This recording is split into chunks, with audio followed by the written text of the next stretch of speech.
سلام دوستان، آیا تا به حال به تغییر دکوراسیون خونتون فکر کردین؟ امروز در خدمت شماییم تا یکی دیگر از ابزارهای هوش مصنوعی رو به شما معرفی کنیم که به کمک اون میتونید دکوراسیون اتاق خواب، آشپزخونه، هال و همچنین محل کارتون رو تغییر بدین. و اما قبل از هر چیز خوشحال میشم اگه کانال من رو دنبال کنید و روی زنگوله کلیک کنید. خیلی خوب، برای استفاده از این ابزار فقط کافی است وبسایت روم جی پی تی را در مرورگر خود جستجو کنید.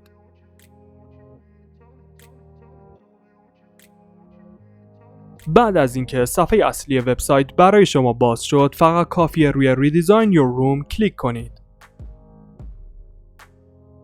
و اما در ادامه برای اینکه بتونید از این ابزار هوش مصنوعی استفاده کنید، باید وارد حساب گوگل خود شوید.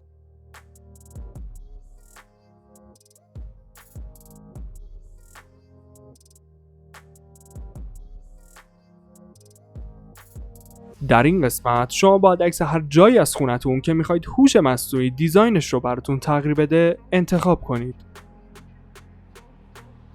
سپس انتخاب کنید که این تصویر برای کدوم قسمت از خونتونه.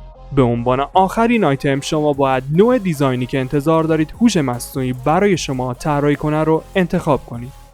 و در نهایت همونطور که دارید مشاهده میکنید هوش مصنوعی دیزاین اتاق ما را تغییر داد. در پایان با ما همراه باشید تا چند نمونه از تصاویر قبل و بعد از طراحی را ببینید.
حتما بهتون پیشنهاد میکنم برای کنجکاوی هم که شده این ابزار رو استفاده کنید تا دیزاین های متفاوتی رو از خونتون ببینید. در پایان جا داره که ازتون بابت تماشای این ویدیو تشکر کنم. حتما ما را دنبال کنید و لایک هم فراموش نشه.